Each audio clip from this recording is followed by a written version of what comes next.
வணக்கம். தமிழக வெற்றி கழகத்தின் தலைவர் விஜய் இன்று திருச்சிக்கு வருகை புரிந்துள்ளார். தமிழக சட்டமன்ற தேர்தலை மையமாக வைத்து பிரச்சார சுற்றுப்பயணத்தை இன்று விஜய் தொடங்குகிறார். இன்று காலை 9:30 மணிக்கு திருச்சி விமான நிலையம் விஜய் வந்தடைந்தார். அதாவது சரியாக 10:30 மணி அளவில் திருச்சி காந்தி மார்க்கெட் அருகே இருக்கக்கூடிய மரக்கடை பகுதியில் பொதுமக்களை சந்தித்து விஜய் உரையாற்றுகிறார். அதாவது பல்வேறு நிபந்தனைகள் கட்டுப்பாடுகள் தமிழக காவல்துறை விதித்த நிலையில் இன்று விஜய் பிரச்சாரத்தை தொடர்கிறார். அதாவது தமிழ்நாட்டின் மையப்பகுதியாக இருக்கக்கூடிய திருச்சி விஜய் பிரச்சாரத்தை தொடர்வது முக்கியத்துவம் வாய்ந்ததாக பார்க்கப்பட்டது. அதாவது காலை 10 மணிக்கு மரக்கடையில் பேச இருக்கும் விஜய். அதாவது காலை 6 மணி முதலே பொதுமக்கள், தொண்டர்கள், ரசிகர்கள், தாவேக நிர்வாகிகள் விஜய் காண்பதற்காக திருச்சி விமான நிலையம், டோல்கேட், பாலக்கரை, மரக்கடை பகுதியில் குவிந்து வரும் காட்சிகளை நாம் தற்போது நேரில் பார்த்துக் கொண்டிருக்கிறோம். அதாவது திருச்சி விமான நிலையம் விஜய் வந்திருந்தார்.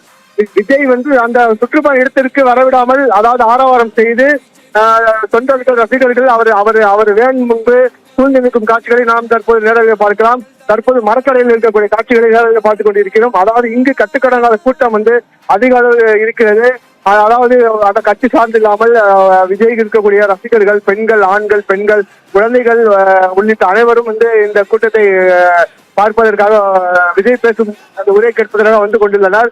அது மட்டுமல்லாமல் திருச்சி மாநகருக்குள்ள குறிப்பிட்ட வாகனங்கள் அனுமதிக்கவில்லை.